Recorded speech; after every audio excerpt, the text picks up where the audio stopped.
Good morning, everyone. Worked, great. Good morning, everyone, and welcome. I'm Molly Hibbard, co-chair of the AIA Gender Equity and Diversity Committee and an associate edition office.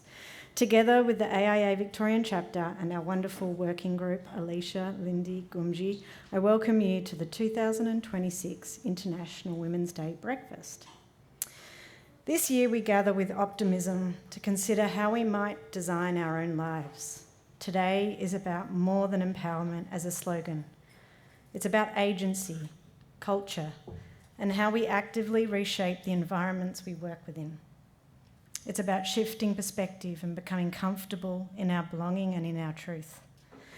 Our speakers bring generous insight drawn from lived experience. From their reflections on leadership, achievement, and community, we continue to build the collective strength and knowledge within our profession. We hope you leave feeling affirmed in your experiences, inspired by possibility, and equipped with practical insight to lead with confidence, generosity, and conviction. We are very excited to get started, but before we do, we have a few sponsorship and housekeeping items to address, and in particular, some very exciting giveaways. We would like to acknowledge LISA, AWS, Cinia, and as our event partners, and LAIF as an in-kind partner. LAIF are offering all our guests a QR code that offers them 30% off as a lifetime offer. That's on your seats. And gifted hand cream and, but wait, there's more, a gift pack door prize. LISAT is also offering a door prize giveaway of an Endota Spa voucher, and we will be drawing and announcing those winners now. So the winner of the LAIF gift pack is, and I'll draw it out. If you have the ticket, can you please stand up and make yourself known to everyone? B90. Red B90, sorry, red. I didn't realise there was a... Yay!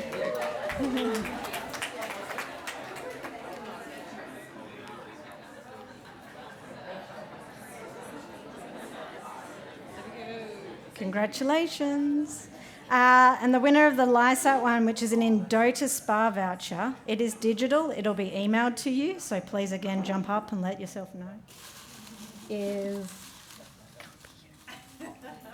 That'll be blue A12.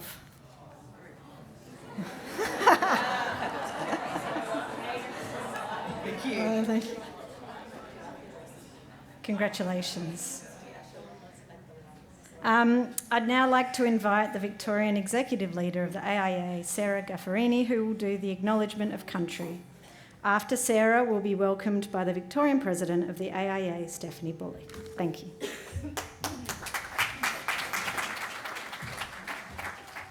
Just broke the cardinal rule of not using the stairs. Womanjika, everyone. Womanjika is welcome in the Woiwurrung language of the Wurundjeri people whose lands we're on today. But Womanjika also means come with purpose. And I think that that's a fabulous way to look at that word that we see Womanjika everywhere we drive around Melbourne, Victoria. But it actually means that when you come onto somebody's country, you come with purpose. My name is Sarah Gaffarini. I am a Budawong person of the Yuin Nation, so my country is from Ulladulla, beautiful beaches, but also lands of the Biripi people, which is up near Taree. So my ancestors travelled from the beach and then settled near the rivers.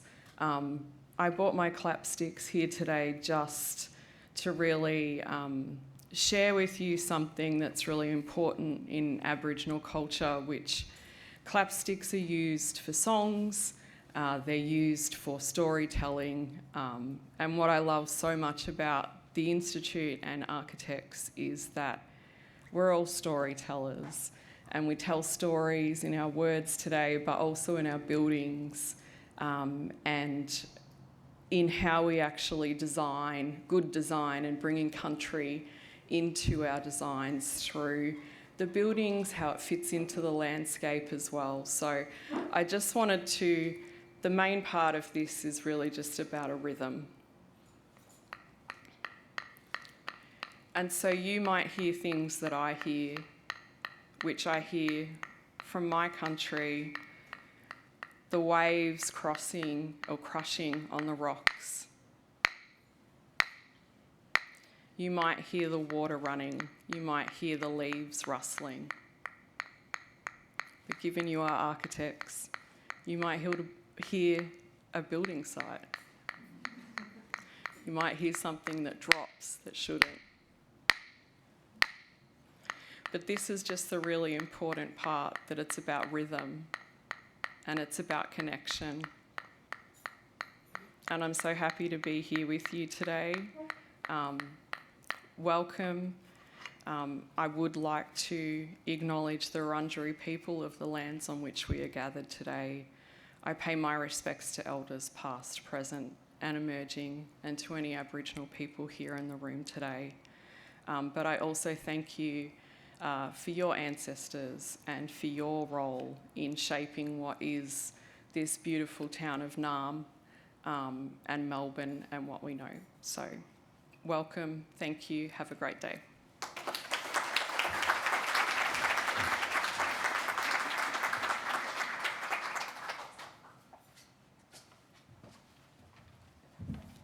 Thank you so much, Sarah, for that beautiful acknowledgement. And good morning, everyone. Welcome to the Victorian chapter of the Institute of Architects International Women's Day Breakfast. I'm Stephanie Bullock, the Victorian chapter president, and it's a pleasure to see this room so full, so early, for one of the most important gatherings in the chapter's calendar. This year's International Women's Day theme, Balance the Scales, is a clear call to action. Dignity, safety and fairness for every woman, regardless of background or identity. The barriers we are talking about today are not accidental, they are constructed, but the implication of that is that they can be redesigned. Our topic today goes straight to the everyday realities that still shape the careers of women and gender diverse practitioners. The double standards, the invisible labour, the experience of being underestimated, and the systems that reward silence rather than speaking up. This morning we'll talk honestly about what it takes to push back, how confidence can be built in real conditions, and what we can do collectively to actually shift culture in practice, from everyday acts of leadership through to the policies that make courage safer. Before we begin, I'd also like to take a moment to congratulate the recipient of the 2025 AIA Victorian Gender Equity and Diversity Award, Marika Nistubny. Marika is widely recognised for exceptional leadership at a national level through her work chairing the Institute's Gender Equity and Diversity Committee, driving policy reform, commissioning research, and strengthening the evidence base for change, including the Diversity and Inclusion Survey. Her editorial leadership, advocacy for migrant and underrepresented voices, and her practice grounded in design justice and care have helped shift norms across the profession, delivered with a rare combination of quiet strength and sustained impact that exemplifies the type of action that we will be discussing this morning. Can you all join me in congratulating Marika?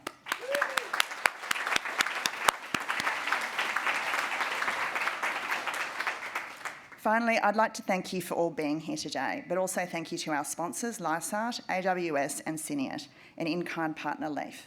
And also thank you in advance to our fabulous moderator, Monique Woodward, and our incredible panellists for leading what I know will be a really frank and generous conversation. I'm personally looking forward to discussing how we can keep balancing the scales in our practices, on our projects, and in our leadership. Thank you.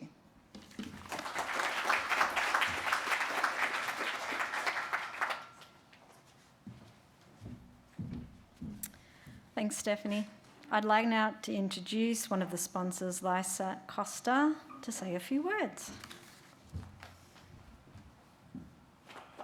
Good morning, everyone.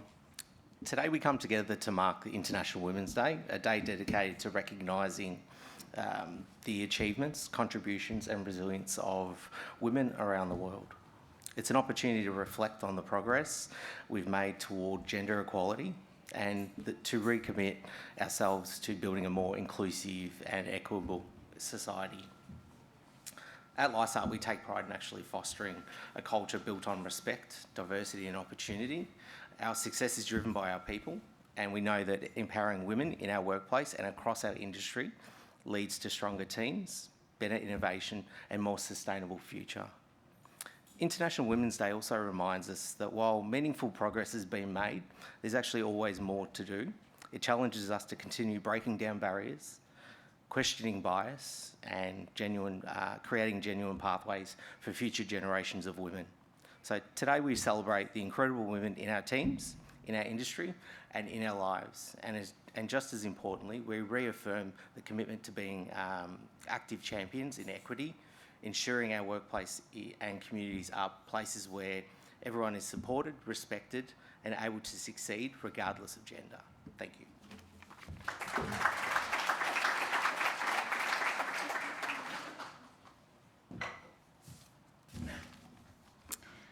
Okay, thank you for that, Costa. I would now like to introduce the fearless, engaging and spirited moderator for this morning's discussion, Monique Woodward. Please come to the stage. Monique Woodward is the co-founder and creative director of Wurrungwa Architecture and Interiors, established in 2010 on the traditional lands of the Wurundjeri Woi-wurrung people. The B Corp certified practice is celebrated for creating narrative-rich and award-winning spaces that are both intimate and publicly generous. After 10 years serving as the Victorian National Councillor at the Australian Institute of Architects, Monique is known for her thought leadership and advocacy. She sat National Gender Equity, Diversity and Impact Committee, was awarded the AIA's National Emerging Architecture Prize in 2018 and co-curated the 2019 National Conference Collective Agency. Monique is a Dulux Study Tour alumni and a proud mum. Thanks, Monique. Susanna Waldron is our first speaker today. If you want to come and introduce you all. You can have a seat too if you want. You don't have to start. Susanna Waldron is the director of Searle Waldron Architecture, a Melbourne-based practice recognised for inventive public and community architecture grounded in civic space. A solo director and a solo mum, Susanna leads through lived experience, demonstrating that ambition, care and creative leadership are not just competing forces. In 2025, the studio was awarded the AIA Victorian Architecture Model, recognising its contribution to public life through design. Thank you, Susanna, for coming today. Yolanda is our next speaker. Yolanda Vega is a leader, educator and advocate for gender equity, diversity and inclusion.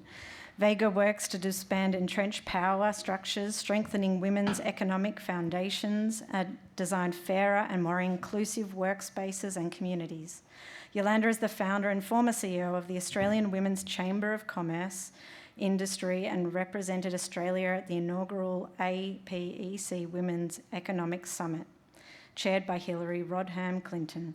She has delivered keynotes at national, international forums, contributed to global conversations on sex-based discrimination, and is the author of Disbanding the Patriarchy, Sex, Policy and Power. Thanks, Yolanda. Our next speaker is Jean Graham. Jean Graham is the founding director of Winter Architecture, a practice recognised for award-winning context-driven residential commercial projects across Victoria, New South Wales and Tasmania, with offices in Fitzroy and the Surf Coast. She leads the studio with a thoughtful, flexible approach, creating designs that balance craft, innovation and site responsiveness. Her career spans teaching and advocacy, shaping her approach and practice to the profession. And our fourth speaker is Yvonne Meng. Yvonne is the director of Circle Studio Architects. Her work is driven by an interest in how people live, experience and shape their everyday environments. Yvonne holds a PhD in architecture. Her thesis, The Architecture of Footpaths, examines urban footpaths as a vital public space produced through adaptation, character and socially and culturally diverse communities. She has taught extensively at bachelor and master's levels and serves as a long-standing member of the AIA editorial committee and actively contributes to Melbourne's architecture culture through writing, speaking and professional service. Now, I'm going to hand it over to Monique. Thank you very much for coming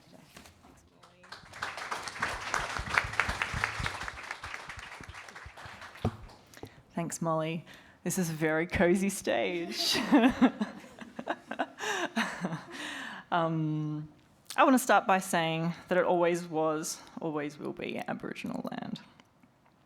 Today, on International Women's Day, I want to acknowledge the 60,000 plus years of First Nations matriarchs who kept songlines and bloodlines flowing on a continent we all call home.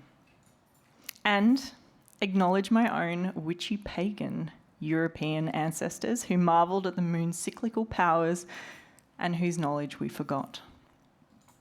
There are 5 generations in this room today. Each generation moved the dial and continues to shape our profession in different ways, all with different qualities and value systems.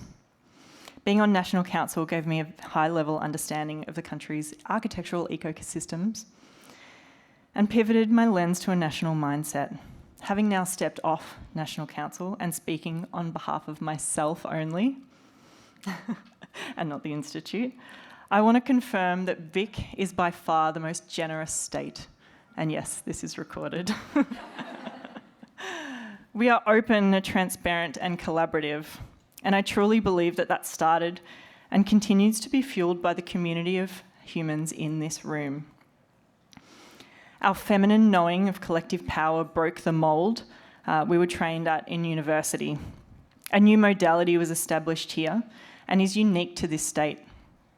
This leadership is singular, and I wanted to take time to recognise the immense achievement and hold space for the gratitude I personally feel standing on the shoulders of giants here today, our industry's leaders and matriarchs, while also celebrating the talented humans that stand on top of my shoulders, reaching high and innovating on behalf of their generation. To see ourselves as part of a lineage is a gift. It's an egoless legacy championed with grace and bravery we can all admire and strive to uphold. In Melbourne, there is no one visual language, and I think this is the secret sauce. There's space for each of us to show up unapologetically ourselves and create exceptional work. We celebrate each other's wins, and there's an abundant mindset. A feeling that we're not competing with each other, while simultaneously holding a competitive spirit to be our best selves. This is the power of the divine feminine, and we can hold complexity whilst also holding space for multiple truths. Celebrating the success of other ladies as our own success, a coven of witches. At the National Awards last year, it was dominated by VIC female-led practices. I was there for National Council, and a friend came up to me at the ceremony and said, "Wow, Wawawa cleaned up this year." I responded with a "fuck yeah," but then said, "Wait, we weren't even shortlisted." The lesson's clear though, right? A rising tide lifts all ships, and the energy of winning is enough to breed more success. I tell my daughter she was born under a lucky star to frame her experience around success and spotting opportunities. The panellists here today have all achieved wonderful success in their careers. They are all different, the way they practice, their architectural dreams, personalities, lifestyles, and perspectives. Our brains might want this discussion to be a carefully curated hour of clarity with meaningful, actionable takeaways. And we'll aim to deliver this, but it's okay for it to just to be a vulnerable collection of stories that recognise the bitterness and injustice of things, the state of an equitable world, while also containing wishful hopes for the future. As we come together in communion of friendship and queenship. I love that word. So for that, my first question is, we often hear that small daily actions can have big impact. So I'd like to invite all of us to share our professional, well, you all, to share your greatest professional achievement, and then to speak on how that experience informs the way you show up as a leader. Susanna, you're up first. I kind of knew this question was coming, and to be honest, it made me feel quite uncomfortable that I had to start with this, because you all know what I'm going to say, I think. So my greatest professional achievement was probably winning the Victorian Architecture Medal last year and the Melbourne Prize on a very surprising night. And The reason I think I feel a little uncomfortable saying that is that we, as women, I think often don't just stand up loud and state the amazing achievements that we make every day in a way that we're 100% comfortable with. So I'm all about finding that within myself. I think reflecting on why that was such an important moment. And you know, we kind of eclipsed it. We went on and we won the Named National Award while I'm on the stage and just claiming my accolades. But the moment at the VIC medal was really special because I was on stage with my team who made that project possible and surrounded by all my colleagues and the people in this state and industry who have supported me. And there's a big background to getting to that point in time. This is my 18th year in practice. You know, it's not been a simple ride. There's been ups and downs, both in practice and personal life. And so actually just took a lot of grit to get there. So proud of myself.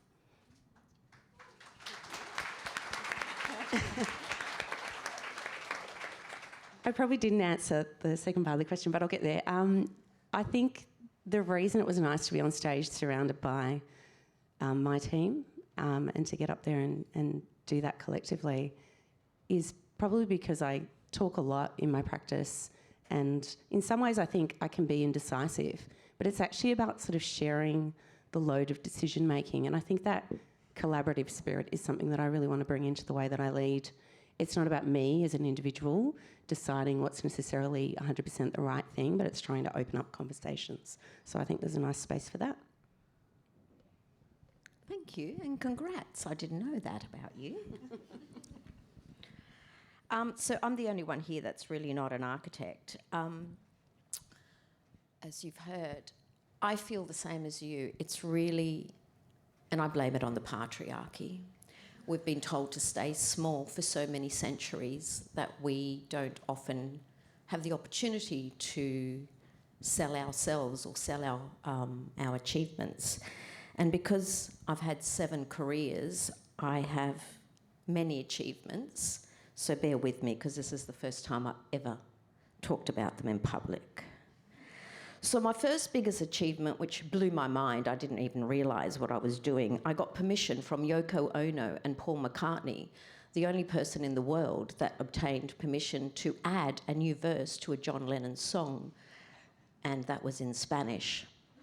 So I got the Buena Vista Social Club, one of the oldest women in the world that was still alive and singing, to sing that recording. She was 94 years old and she died shortly thereafter. That song, of course, never made it to radio because nobody wants to hear about peace. My second biggest achievement was publishing the first research in Australia on female entrepreneurs. At the time, 2009, 2010, nobody had ever done any research on female entrepreneurs in Australia. Who cares about 1 million women, right? So that was quite an achievement. As a consequence of that, I was invited to represent Australia at the first Women's Economic Summit. And that was a pinch me moment. I'm standing next to Hillary Clinton thinking, who the are you to be here, Yolanda Vega? Oh, you should not be here. I also conceptualised and opened the Australian Women's Chamber of Commerce and Industry here in Australia in 2008 or 9, somewhere around there as well. And that was an enormous fight because I had to get federal government permission to use the words Chamber of Commerce, but the word woman was rejected. So I had to obtain a couple of female lawyers pro bono to rewrite the Constitution and take the word woman out of the Constitution. That was 2009, so this century. So that was quite an achievement just to use the word woman. So the word woman was only acceptable in the title of the chamber because apparently we were being discriminatory against men. So all of those experiences led to menopause. And then I thought, well, geez, my brain's gone, my hair fell out, I put on 20 kilos, I couldn't think, I couldn't walk, I couldn't do much. So I thought, oh, fuck it, let's do a PhD. What else am I going to do? So that took a bit longer than I expected. COVID, interviewing prime ministers, foreign affairs ministers, all that lot, all that patriarchy. And then after I finished my PhD, I thought, well, what am I going to do now? Let's write a book. Well, that was another drama, but I won't go into that. So yes, they're my 5 biggest achievements. And of course, surviving Cyclone Tracy as a child, that was quite an achievement as well. So I don't know why I'm alive, but here I am. Wow. How to follow that? I don't know.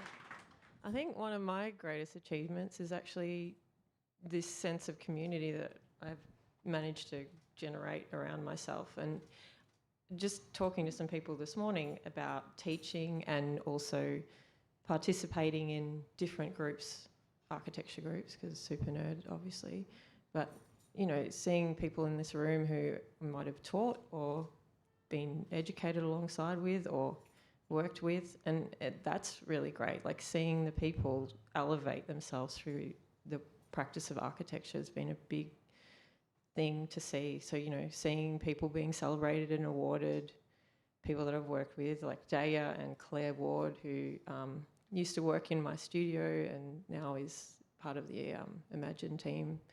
And it's been really good. And also now part of Archi team, I feel like I'm growing that community and elevating us all. So hoping to, make it fairer, I guess, less equal but more equitable. I think the issues that we face maybe aren't necessarily about gender for me. It's probably more about the way that people approach work and the way that people think about their work and the way they influence buildings and creating a sense of place for people who have never felt belonging. I think that's really important in our architecture community. And as a woman with a big background story, but some of you have similar stories, and I think it's encouraging to see people like us on these platforms and these stages so that we can lead the way, and from us more people will come and share their stories, and then eventually we'll all be able to empower each other and create, hopefully, the most amazing work on the planet. Well, that's my yet to come. So, yeah, I think so, yeah.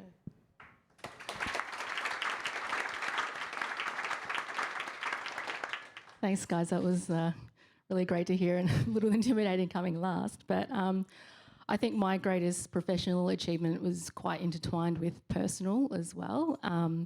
So it would be trying to run a reasonably new practice while thinking it was a great idea to start a PhD in my mid-30s.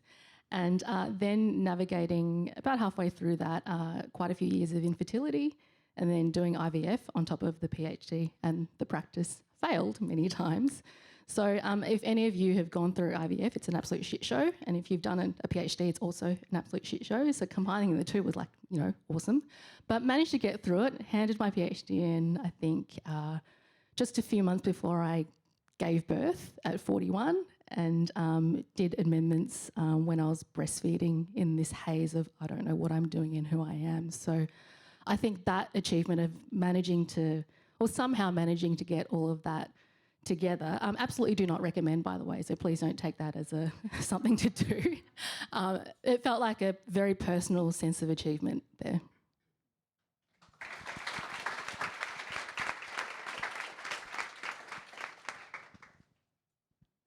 Are we just chatting? Yeah, I think there's something really there's an inner strength you get when you're able to overcome some pretty tricky things and also kind of hold together the personal and the professional. But the wheels fall off sometimes as well, right? All the time. I think it's important that we take time to celebrate ourselves and take stock of that. And so thank you for... Yolanda said this is the only talk that she's ever prepared for in the countless and many international talks that you've done. So thank you for that. My next question is the girl boss era was about winning within a broken system. As we move past that, how are we redefining success to be more inclusive and sustainable? What does a thriving community look like when we aren't operating on adrenaline and survival mode? Just another big question. You just answer that. Who wants to go first? Dr. Meng. I We have 2 PhDs on the stage. hate that term, by the way, but anyway, but taking on your points earlier, Susanna, I think we do need to own it. That makes me completely uncomfortable, but, you know, might as well own it. Worked for it, so. But I think, can you repeat the question? Just talk about anything. I mean, I think that as architects, we are known for being adrenaline junkies. I know that I definitely have done a lot of, you know, I think I had adrenaline fatigue as a real condition. And so I sort of wonder what thriving looks like rather than just actually surviving. I'm so happy to start again if you want. I'll share this. I'm a widow, so that was a lot to go through. And I used to run my practice. I started my practice with my partner, Nick Searle, who I always like to do a little shout out to if I can, because he was a very supportive and fun person to be with. I only mention that because I think that I'm at the forefront of my mind for the last 9 years has been I will only get through this if I prioritise myself. And that means that for a long time I was very close to thinking, maybe there's easier things to do with my life. But there's a passion that I have for architecture, and I want to be able to do 2 things. And one is to do good work and to do beautiful work with beautiful kind of clients and develop projects that are beneficial for our community. But I also want to be able to do it while having a good life. I want to be able to do it while staying sane and being happy. And so I think those 2 things are actually, they work. If you can try to work out the hacks that allow you to both be radically efficient in a way to prioritise the work that needs to be done. Like I work hard when I need to work hard, but I don't work hard just because the culture says I should. And I think that we need to shift that idea that architecture has to be hard work to architecture can be rewarding work. And then I also think there's evidence. Apparently you think better when you go for a walk, right? You can actually process things. So sometimes if I'm stuck, I actually just leave the office and go for a walk. And sometimes I just come back with a nice idea. And that's kind of like tick, tick on all the things. Mine is shower time, because there's literally a Reddit thread called shower thoughts, and it is great for clearing your head. But on that, I think for me, the idea of being, I guess, in my own way successful, it's going to be completely different for everyone, is trying to, I guess, find balance in what I do. And that balance means things outside of architecture that actually make me happy and make me more relaxed, and then therefore makes me more efficient at work. And absolutely finding all the hacks. I feel like I live my daily life through just hacks. How can I get something done in the most efficient way possible, but not in a way that dictates things? Because if I need flexibility, then I need that to happen, because I've got a 1.5-year-old. You absolutely cannot be regimented in any way, shape or form. But I think, this whole idea of the girl boss era, which is where when I got registered, I found that really damaging, because I went through a phase of absolutely saying yes to everything, overloading to the point that I got really, really burnt out. And it wasn't until I let all that go and thought, you know what, I'm just going to say no, and I'm just absolutely going to prioritise myself. I'm going to go join the circus, which I literally did. And it's great. But I think once you sort of start to see that balance, and again, that's going to look different for everyone, then architecture doesn't feel like an all-consuming thing anymore. It is a part of me, but it doesn't absolutely define me. And I think that to me is something that I feel very happy with. And, things aren't perfect, and there's always going to be shifting goalposts, but at the moment, I'm content with where things are. So I feel like I'm trying to think about it from the audience's perspective, less about what I think and more about what I think we could encourage each other to do. I think the new law in September about 2 days working from home if you want sounds really great. I think that means that as leaders, if you're in that position, to try and create workspaces that allow people to be able to do that honestly and authentically. And also think about yourselves as individuals about, we talk a lot with my students about manifest, big manifesting, goal setting, feelings about what you want to create in your world and for others, and kindness. And so the kindness for yourself and the peace that you want to create and how that might look in your everyday. And sometimes it might be just stepping away from, maybe travelling into a space of work from a home might be quite intensive and sensory overload. So instead of arriving at a certain time, you could shift what time of the day it is, so then you can have more space to do other things that create love and joy in your life. So if that is creative play, to enhance your work, like a lot of what I do is watercolours, charcoals, model making, creative thoughts and coming together.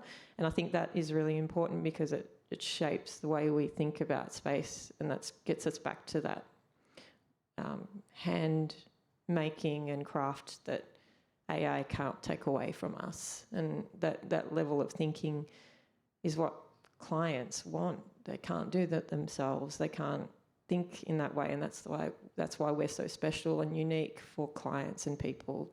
And we help people find peace for themselves. So if we don't live or work in a way that is a sanctuary, then we're going to create not so beautiful and creative and sanctuary spaces for clients, in my opinion. But I'm excited about what the next 3 years is going to look like. I think there's going to be a lot more freeing up of time for people and a lot more family-oriented activities and more creative activities. So that's hopeful. And I think that might also mean people can have time to be parents and or have a PhD in peace, that they sound really crazy to us because we have to jam it all in, but maybe we could slow it down a bit if things shift around like Tetris. So I'm going to go back to the original question because I made notes. So what does a thriving community look like? From my perspective, and I've been saying the same message for the last 35 years, and still you ignore me. My message is clear. If we want the world to change, women must buy from women. Let me give you some data that's going to blow your mind. Globally, women's online spending in 2024 was 65 trillion Australian dollars. I don't even know how many fucking zeros that is. Cosmetic market revenue alone in 2025 was $85 billion. The fast fashion section alone in 2025 generated $238 billion. 80% of all consumers are women. We make 80% of the consumer decisions, pardon me. If we really want the world to change, we need to start thinking about who we're giving our money to. We are seeing a world that is deteriorating before our very eyes. We are giving away our data for free to a couple of oligarchs, patriarchs, that are destroying the health of our children, the mental health of our communities, and destroying our democracies, simply because we are giving them the data, which they are then turning into money that money equals influence and power, and they have the power. Why are we giving our power away? That is my question, and that's what I want you to take away today. Why are you, as women, independent women, that are making your own money, why are you allowing the patriarchy to continue destroying and marginalising women? Back to the girl boss, I know exactly what you mean by that. When I was a young woman, all those decades ago, I got a job in PR in Sydney. The Financial Review did a story about me. And according to the Financial Review, I got the job because I had balls. That was literally what they wrote. I said to my boss, "When was the last time you saw me naked?" Because I don't recall that experience. So yes, back in those days, if you were authoritative, you were a bitch. If you were a boss, you were too bossy. And if you got a job that nobody else had had before, that should have gone to a man, well, you must have balls. I don't have balls, just by the way. My chromosomes are XX. But nevertheless, irrelevant of our chromosomes, irrelevant of our sex or our gender, all of us need to understand that today, in the 21st century, women have more power than ever before. It is up to us to wake up and realise how our power can change the world. And every little tiny action that you make is going to change that world. And there are no more excuses. You have AI. We have the world in our hand. All you have to do is talk to your phone and say, "Who owns this company?" And don't buy from them if it's a bunch of bloody oligarchs. And just one last to make my point. Bernard Arnault, who is the owner of Louis Vuitton Moët Hennessy, one man alone amassed $309 billion last year because I buy everything secondhand, so that's my excuse. But we are giving them our money. You know, women are paying thousands of dollars for a handbag or for a suit or for a pair of shoes that were manufactured by children that don't even have water. So think about who you give your money to, please. I agree.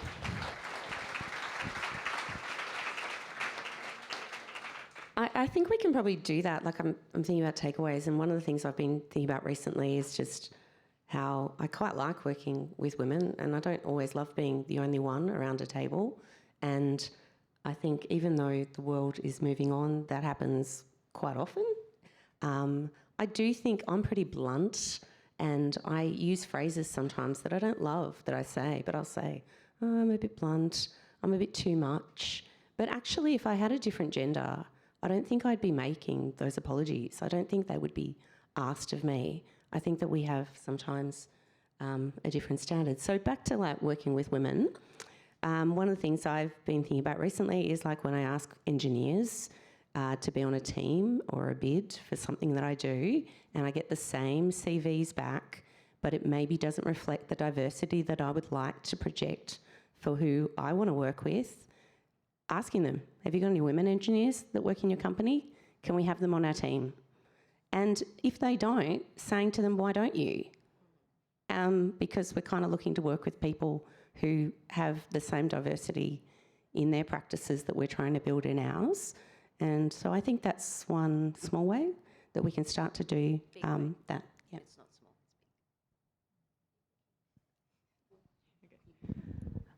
We had two 1-hour sessions before this to prepare for this panel, and it was just so interesting because our, one of our clients, who's an amazing repeat client, said that she wanted a full female-led team for her project, and we invited a landscape architect to put in a pitch, and it was really high, and so we sort of said, well, we could go out to another female.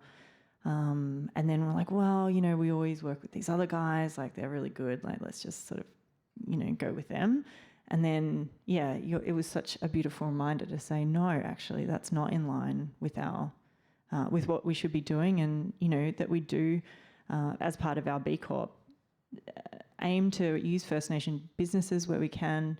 But the female piece, I think, this very much cements that we should be doing that and very passionately doing that in our own practices. So thank you. Sorry, can I just add one point to that to really clarify? So when I say buy from women, it's not just because I'm a woman and I believe in diversity, equity and inclusion.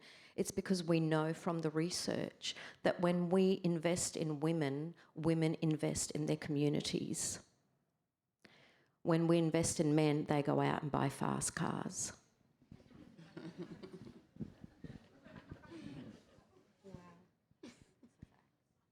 I did a little bit of Googling last night in preparation because I'm time poor and that's when I had time to do it. But I think absolutely buying from women and supporting women and professionally, and also sharing our, you know, getting that money flowing along through channels of women is really important. But I think one of the troubling stats that I saw was that in architecture particularly, I think once you get to practices over 20 people, the ownership of women is something really quite low. I think 12%. I might be wrong, but you can Google it.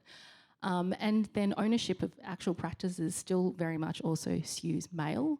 So I think a part of that, yes, we absolutely have to buy for women, but we also have to support women in actually wanting to get to ownership stage, and not just in small practice, which I'm in and I enjoy it and that's fine, but also in large practice as well. And that also means making space to be able to allow your employees, if you are an employer, to have people ask for what they want and be vocal and not feel intimidated by that, but also for you as an employee to feel okay about saying, hey, actually I want to work on this project and maybe I want to develop this, because without that kind of open communication, I think it's harder for that level at the top to change. And I think the other important thing to note is that when we are talking about gender equity, we also have to talk about other forms of diversity as well. And I'm sitting here because I'm usually a 2-for-1 deal because, you know, female and Asian, like, yeah, tick that box. But we look at the architecture profession and actually the workforce is actually pretty diverse. It's actually pretty good from recent census data. But then again, you look at the upper echelons, you look at who owns it, who runs the bigger practices, who makes the decisions, it does still very much skew white male, and that is also reflected in pay.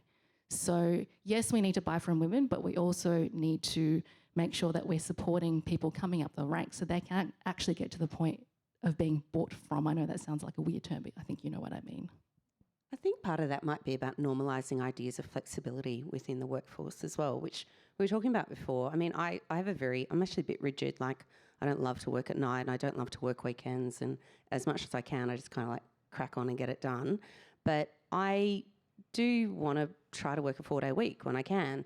And initially when I started thinking about doing that, because I'm a solo director and we do public work and we're working with kind of larger clients, my main concern was whether the mostly kind of male clients that I was working for, project managers or client-side people, would find that problematic.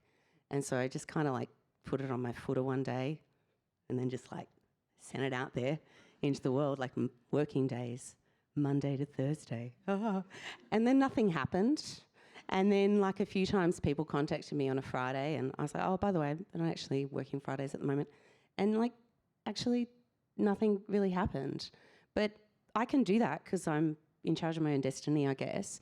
But if I work in a bigger practice, is there a perception, oh, you don't want to work full time? Like, can you run this big project? Can you do this thing? Can we give you this responsibility? And I think that we just need to think more creatively about this problem. It's like, we are a creative industry, so we should also be able to think creatively about the non-creative parts of the work that we do, which is just about, you know, our expectations around work hours is one big one. Design your own life, design your own career.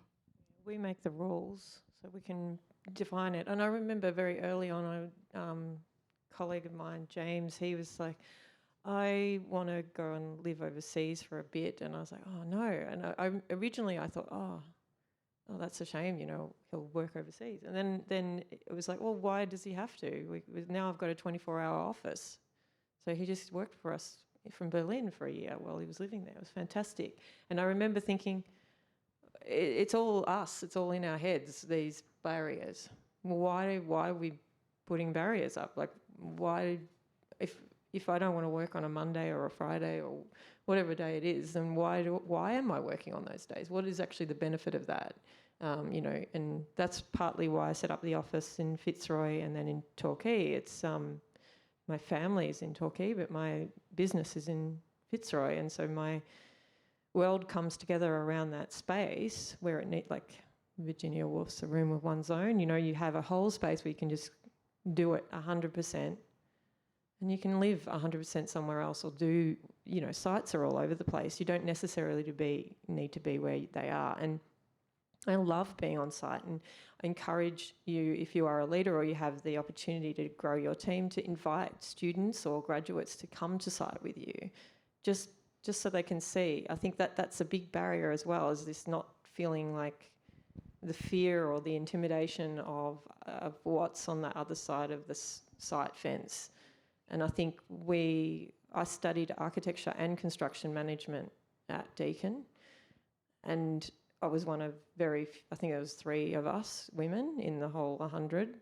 And, you know, I had to sort of, I started with being one of the boys, and then I started being a girl, and the boys just have to do it my way. And so I became the boss accidentally, and it was fantastic. And all these great blokes that I'm still friends with, they're all in construction, actually. They went to the dark side. But, yeah, I still work with them from time to time, and they're all really lovely. And I think it's meant that we found a new language of talking to each other. And I remember being in early years at uni, I was always like trying to impress the teachers or whoever it was. And then eventually I just stopped caring what they thought, and this is what I want from it. And everyone was it was quite intense, but I encourage all my students to do the same, because it's not about me, it's not about the mark. It's about what you want to get out of it and where you want to go. And so exploring that is just like, basically what I'm trying to say is that I'm giving you permission to be whoever you want to be, because we make the rules, and the patriarchy and the business models that we know of, they only exist because they made the rules. Let's make it ourselves. Let's do it whatever we want to do.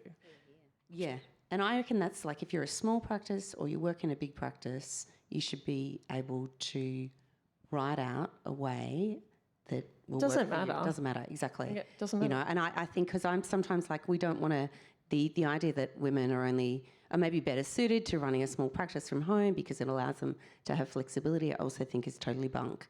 It's just actually thinking creatively about it at all different scales.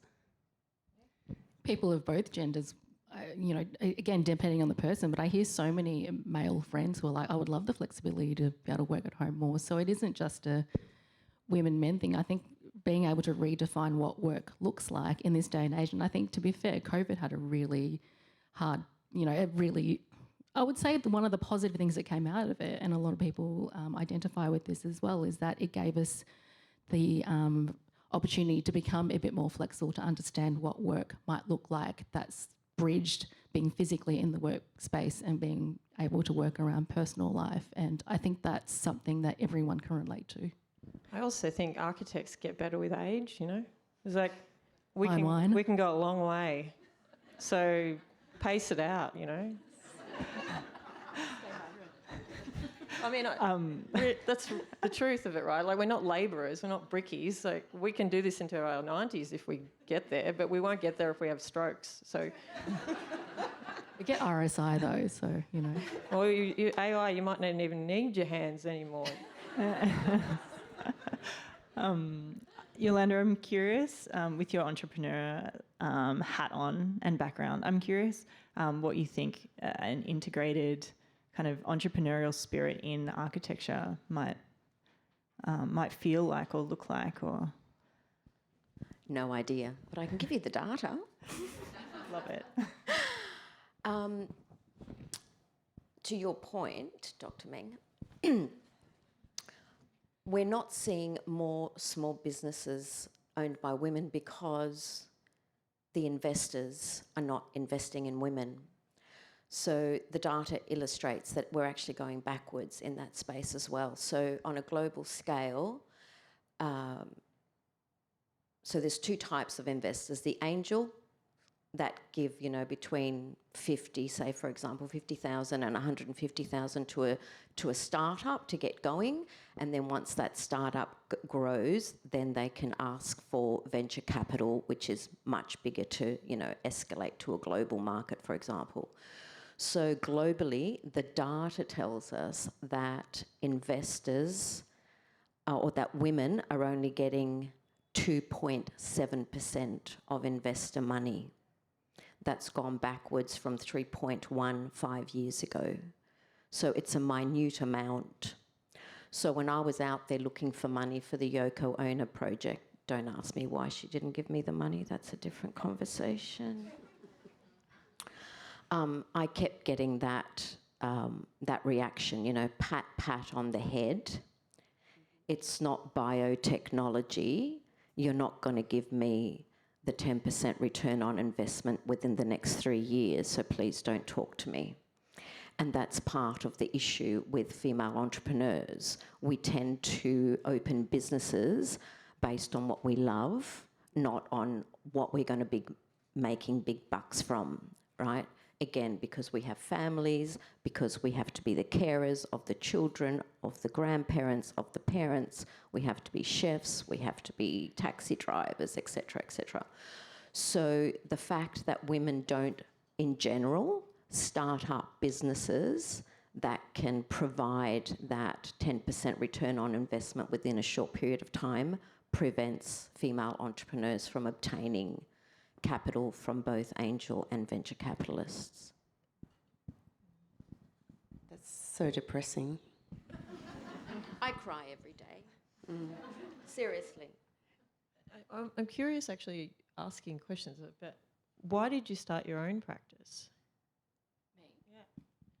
I wasn't good at having a boss. So, look, I think I always, when I was at uni, I had this grand idea in my head. I'm like, I'd love to own my own practice one day. That's what I really want to do. Really want to do a PhD one day. God knows why. But yeah, I want to do that. And so I think there are a few things that I just had on my list. And I think once I got registered, I was just like, cool. So I'm like totally legit now, which I wasn't. And I went out and decided to start on my own without any work, which is also a terrible idea. So I'm full of them. But I think I wanted agency for myself, and I could see going through the workplace that I was in that there was a ceiling for me because the people that were coming through and getting opportunities were more reflective of who the owners were. And that bias, whether we like it or not, is often around. And I think I just wanted to be able to call my own shots and be able to create my own way of engaging with architecture, and that meant straddling in between doing work in practice as well as academia, as well as teaching, as well as some advocacy. I never wanted to be just a 9 to 5 or 9 to 9, as architecture was then, a drone. I wanted that diversity in how I engaged with it. So that's why working for myself became the best model, because I didn't see... Well, I guess I just didn't want to work for someone else. So, yeah. That's actually quite strategic compared to me, I would say. So mine was like, I was 28 years old and I was living in London, and the global financial crisis happened, and my workplace lost like 3 jobs in a week. It was sort of a practice of sort of around 15 people at the time. And they said, does anyone want to take time off? And so I said, oh, yeah, okay. We'll have a bit of a break. I was doing a bit of travel, and then I did a competition and got shortlisted and had some money, and then was like, oh, I better go on a bit of an adventure and see where this takes me. And it has actually just evolved from there.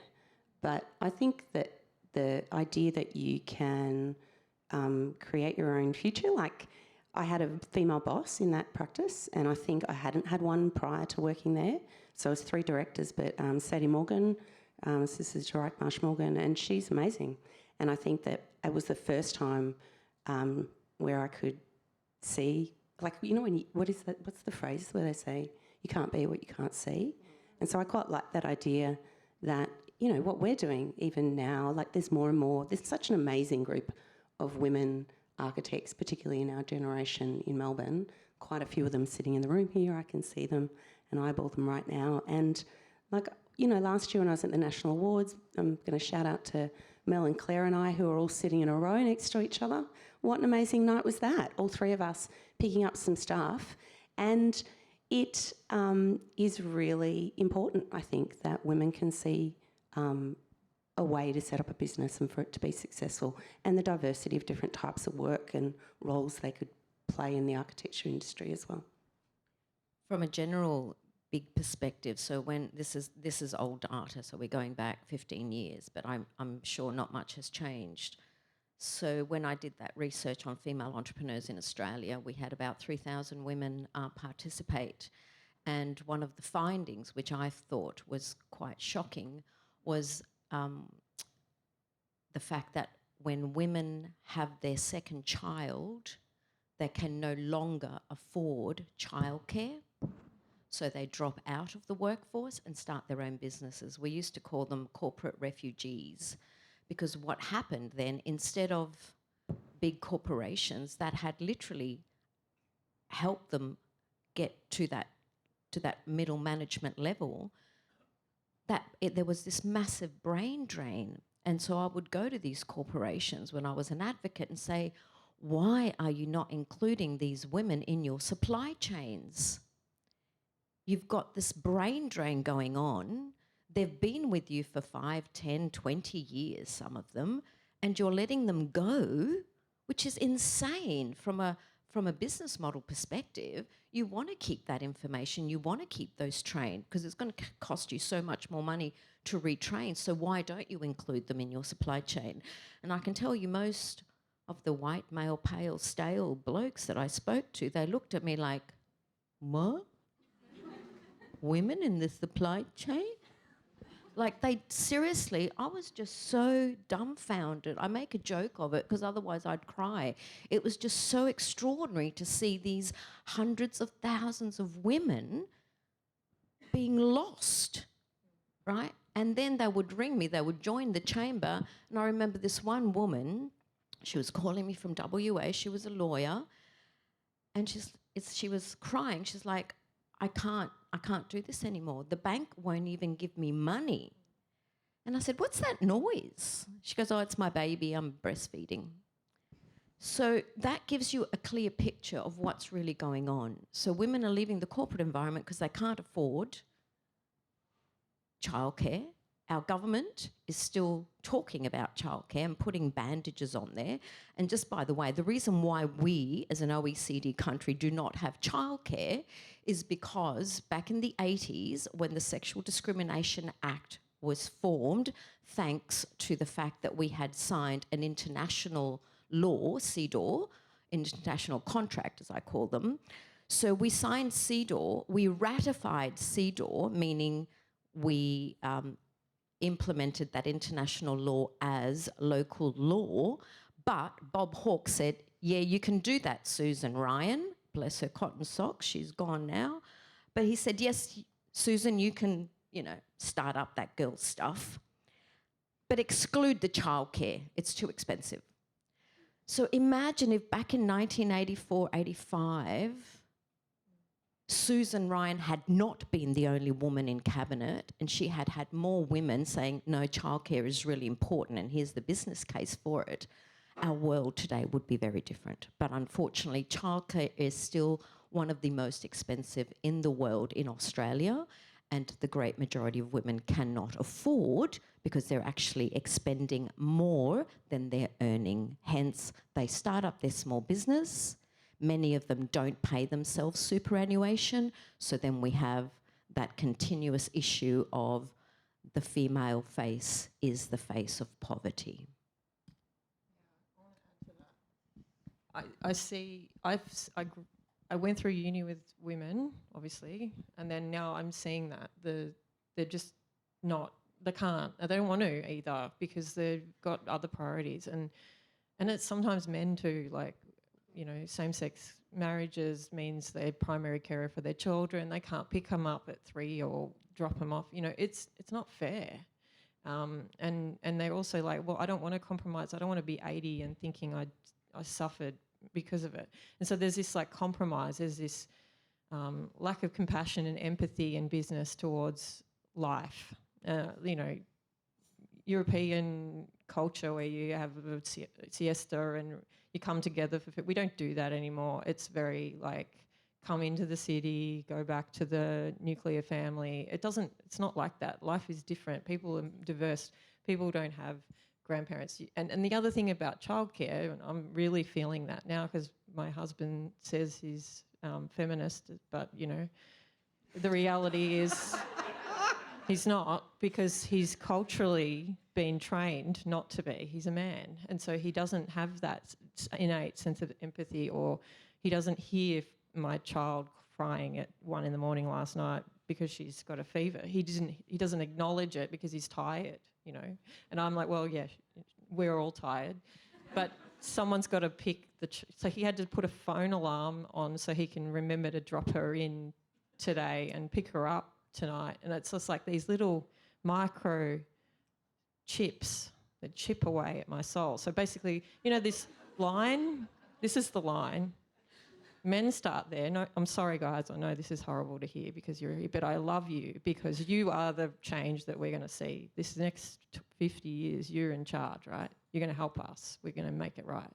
It's going to be better for you too. You can learn to cook or something, It's good. Basically, we all start here, right? And then we go up. And some of us actually start down here, with disadvantage, poverty, singular families, race, location,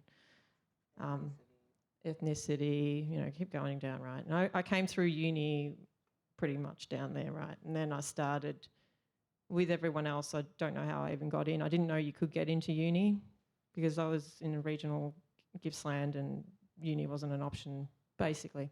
Got in, didn't know I could be there, and I thought I'd drop out and go and do the TAFE course and, the apprenticeship I got offered. But I did all right, and I realised, and everyone there was the same, and you'll all see it all equalises. Everyone come from everywhere, and everyone's got a story, and everyone's come from maybe up here, but they're not really emotionally down there. And so everyone's got this. So what we have to do is elevate us all above that line so that we can all work safely. Maybe that is we only work 3 days a week, all of us. That's a bit crazy, right? But imagine how much better would that be if you, instead of had a 5-day 9-to-5 week and you had 5 projects that you're managing, maybe if you only work 3 days and you only do 2 projects, what would that be like? Is this the future of AI? Like you were talking about AI before, and I mean, this is all getting a bit depressing. So I'm like, can we be like, what's the positive? I keep thinking that like we are inevitably going to have a changing workplace in architecture and globally, which, if I understand it right, means that process is going to be devalued and judgment is going to be increased in value. Because the things that you can automate easily are going to be the things that are repeatable, and the things that require a stubborn humanness, the things that are like possibly, dare I say, traits that a lot of females might naturally kind of lean into, like empathy, kindness, a connection with like our fellow humans. I think there's going to be value in some of those things, and I think also AI is lending towards a kind of, I'm being a total optimist, but like a leaner teams, like less hierarchy, flatter and more streamlined kind of organisations. And I think that hints towards collaboration and a whole lot of values that maybe female leadership actually could reflect.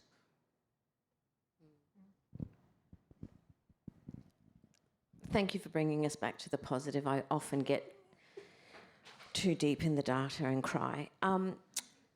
There was one really interesting case based on your comment and yours, Dr. Meng, earlier about working 3 or 4 days a week. So there was a small SME here in Melbourne owned by a woman, and she did an experiment. She decided to give everybody in the company Wednesday off. So you only work Monday, Tuesday, and then Thursday, Friday, so 4 days a week. what she saw was 70% increase in productivity. Why? Because her staff were able on that Wednesday to go and do all the shit that you have to do, you know, whether it's banking or, I don't know, shopping, whatever it is that you don't do online now. So the fact that we've got this very patriarchal concept, as you said, where, you know, 9 to 5, Monday to Friday, that's should be erased. We don't live in that world anymore, and we are seeing changes, especially in small businesses owned by women that are thinking outside that box. So your hope is actually, it's happening now, and some European countries now have 32-hour working weeks, right? So you can create your own world, and you're absolutely right, all of you. Nothing is going to blow up. You're not going to stop making money. You're not going to stop getting clients, because you are the authors of your own existence. And if you decide that you're not working on Friday, well, everybody has to cope, just like we cope with all the other bullshit that our governments and our corporates give us. And I guess a key point to that is around the money that we get paid. I think, you know, I have a lot of friends who have moved client side or moved into the construction side, construction management, because you can work 3 days and get the same wage in that time and then have a family. And so I think that's why I'm so excited about Steph Bullock's Business of Architecture course. This is a free plug because I think it's around running better businesses, and even the conversations that we've had with Ross Donaldson from WA has really allowed us to look at our business more objectively and sort of say we just need more money to be able to pay ourselves better and have more flexibility and level up in a way that I think you get used to coasting. So I look forward to all of us running better businesses, because when you've got your obstetrician saying, oh, I'm just going to earn maybe next year an extra 300 or 400K, so it's fine with the 4 mil mortgage on the reno. You're just like, what? Like, how? That is so wild. And I think that for too long we've kind of sat in this creative space where we don't earn what we should. And so I'm excited for us to level up. Cool. We've only got 10 more minutes. I was just wondering if there were any burning questions. I have a backup question in case no one does, which is around actionable takeaways that we could go to, but I just thought I'd throw it out to the audience if anyone wants to ask a question. I knew there'd be heaps of hands. Oh, yep, great. Can everyone hear at the back, or I'll do it quick.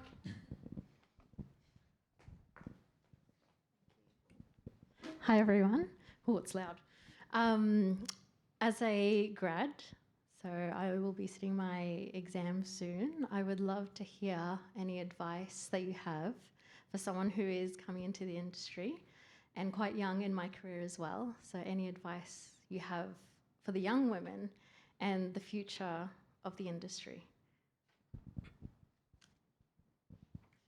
Go to site as much as you can. Talk to the trades and the builders and listen, and find a style to communicate that is not necessarily the way the guys do it, just strong, persistent. And the other thing I notice is that girls, we tend to respond really quickly. Just give it a few days. Because we don't have to respond quickly, and often some trades will ask us questions and not read the information. So it's like, well, give them time to actually read the information before you respond. So that's some advice. It's just you don't have to respond straight away. Be available, listen to the trades. That's my advice.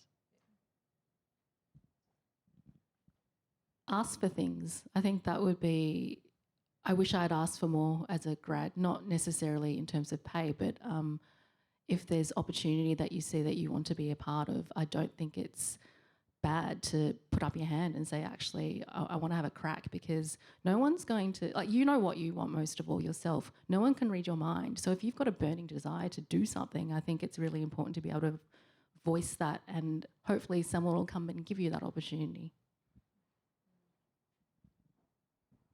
I'm assuming that you're not yet employed? I am. You are employed. Okay, well, I won't tell you what I was going to say then. I think you should. For those of you that aren't employed and young and looking for a company to work for, think about the fact that it's better to do 100 to 1 as opposed to 1 to 100. What that means is focus on 1, 2, or 3 companies that you want to work for or want to work with, and don't expend days, weeks, months just sending out CVs, because that's not going to work for you. Right, so be very strategic of who you want to work for. In the old days, I used to stalk, so I would stand outside the building of the company that I wanted to work for, and then follow the employees to the bars on a Friday, and then pretend that I didn't know who they were at the bar, and then I'd become their best friend, and then I'd get a job. You can still do that using LinkedIn, right? So hook up with people that you know that can introduce you, and don't go to the top, like don't go to the CEO, because they don't have time and they don't care.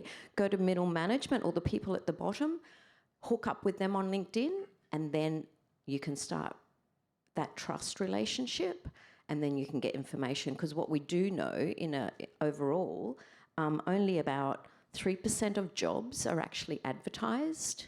The rest are advertised internally, or, have you got a mate? So you need to be mates to get the information, and then you have a better opportunity to get the job that you want with the company that you want to work with. What if you're a massive introvert and don't like people? Or Start your own business, love.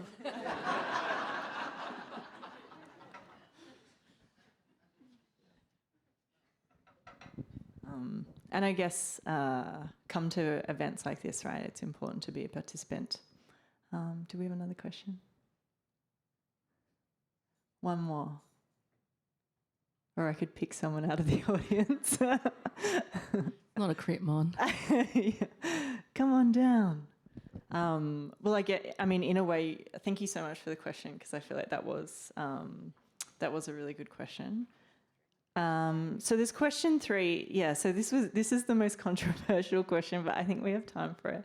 I play this little game with myself where I imagine I'm the blend of 3 people.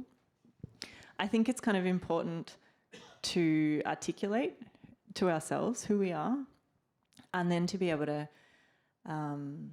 communicate it to others so that others can know and advocate for us in rooms that we're not in. So I find that my trinity changes as my interests evolve. So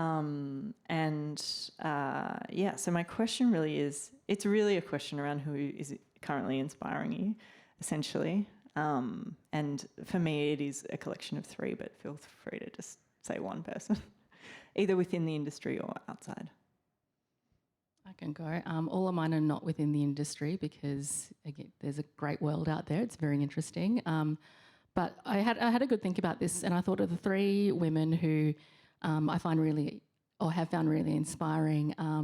Li-Ling Ching, because she's amazing, broke so many barriers, and that wardrobe is absolutely to die for. And growing up, she was like one of the few Asian faces I saw on TV, except for the couple on Neighbours who got accused of eating their dog. So that was cool.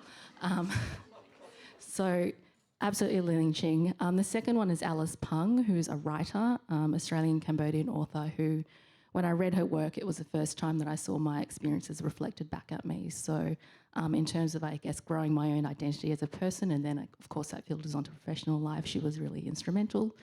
And the third is Alyssa Liu, who's that American figure skater who quit, came back, did it on her own terms, looked thrilled and so joyful to be there, and she won gold. So for someone who's just, she's just happy to be doing what she's doing. And I think for me that really resonated, because you want to be happy with doing what you're doing, and I think that's really important. For me, it's a bit different. I mean, I'm thinking of my friends a lot, and you know, Celeste Caffra is a project manager at a construction firm, so she's one of the 3 leaders of this pretty much male-dominated environment, and she's about to have her 3rd child, so, well, they're twins, so yeah, very exciting.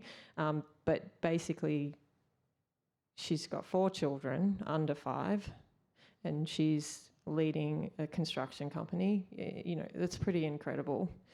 And she's still doing it, and her husband's doing a PhD. And then my other friend, Eugenia Tan, who used to run New Architects Melbourne, she's in construction as well. She's got 2 children, and she's, you know, diversified her lifestyle. She studied film, she's been doing that, so now she's doing the media for the construction company. So she's worked at John Wardle and Kendall Lippis and all these places.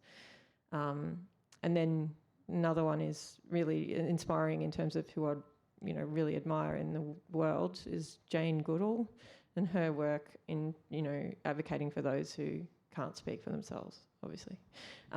So it's, you know, I think it's important that, and she you know, she carried on the work for a long, long time into, you know, when she could have been resting. So that's where I'm like, you know, we have the choice and the power to keep forging through, you know, even if it's not in directly as an architect and leading a practice, you know, being in the environment, working in the environment is really important. So they're the people who inspire me.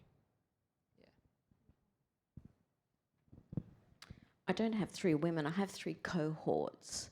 So the first cohort are the young women that are in my classes that really inspire me, because they won't take the bullshit that other generations have taken from the patriarchy. And we were talking about this earlier, you know, things like in the old days where your boss would grab you by the arse and you just had to keep walking and pretend it didn't happen. They're not putting up with it anymore, and they're demanding change. So they really inspire me. Unfortunately, it's only about 1%, but, you know, it only takes 3 women to change the world. The second cohort is the many, many, many women that are taking extraordinary risks to speak up to power, irrelevant of the consequences. And there's so many around the world.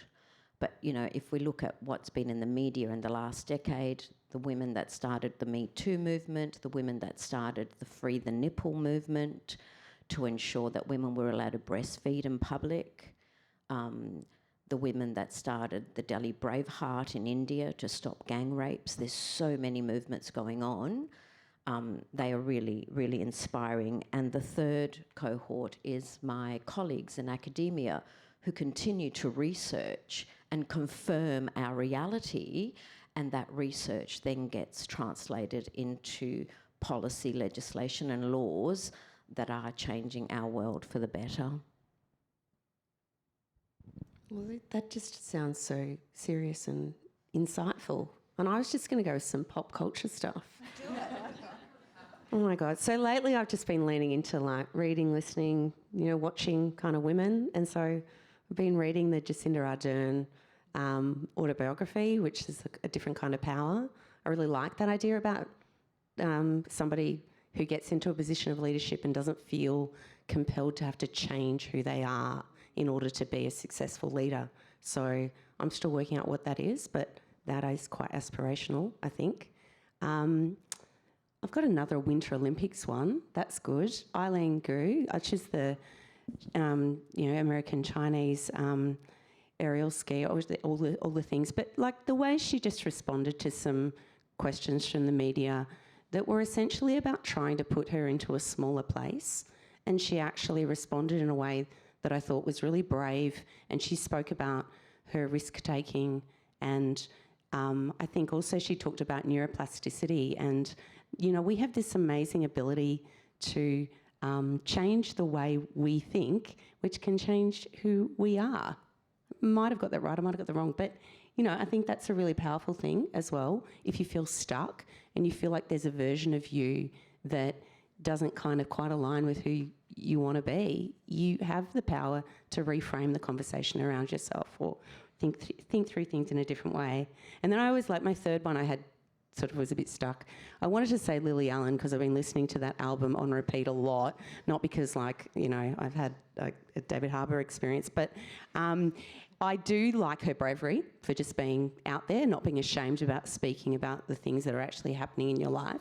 I know that at times I've hesitated to tell people that I am a sole practitioner and I run a practice and I do public work, but why not? Like, there aren't that many female architects for a start, and we've all got different situations. But I think that bravery to be honest and not have shame about talking about your reality is good.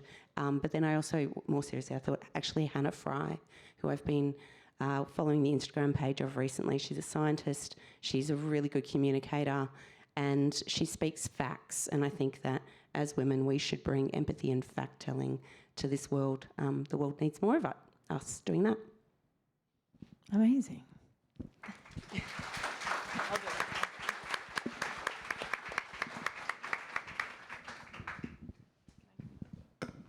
Amazing. Thank you so much. I think we've spilt a lot of tea today. I also really like that expression. So for me, today's been about championing our inner knowing, I think, honouring our intuition and the wisdom that isn't always convenient. I think often that wisdom is filled with rage and fury, and I think that that's okay. And really it's about being open to receive opportunities and be magnetic to the resources we need to thrive for ourselves, but also in service of a greater purpose as architects, which is really design excellence and the betterment of the built environment. To wrap up, I just want to acknowledge Steph Bullock for being such a graceful president. Her optimism and capacity to redirect any conversation into a productive positive has been a pleasure to learn from and witness, so thank you. I want to acknowledge all the past presidents in the room, because there are a lot, the chapter councillors, the national councillors, and the thousands of members who annually volunteer for the Institute. Clearly haven't switched out of that mindset just yet. But also say thank you to Molly for chairing the Victorian Gender Equity Committee, the International Women's Day Working Group, for selecting the speakers and making this day a success, the whole committee for all their many initiatives, and for Gumji for being the National Jedi conduit. I just wanted to shout out Zoe, who's over there, the Director of Architecture. I love spending every workday with you. We're very lucky with our team of rock stars, so thank you. Thank you to the speakers for sharing so vulnerably. It's been a really awesome conversation. I hope you agree, and your energy is a gift to us.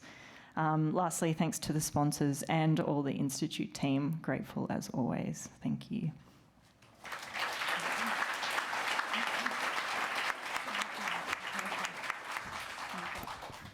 So cozy. I know. Thanks, everyone. I'd like to extend a sincere thank you to our speakers today. Thank you for the generosity, honesty and courage you brought out, not in this conversation, but also in the two conversations that led us here. We keep referring to it. They were quite amazing. Your openness set the tone for something really meaningful. And I hope everyone in this room, regardless of gender, leaves feeling kind of more assertive, more self-assured and more determined to help transform the profession as architects, as mentors, as friends, as community members and leaders and agents of change. More food will be served, so if you don't have to rush off just yet, please stick around and eat some more food and have a chat. Thank you.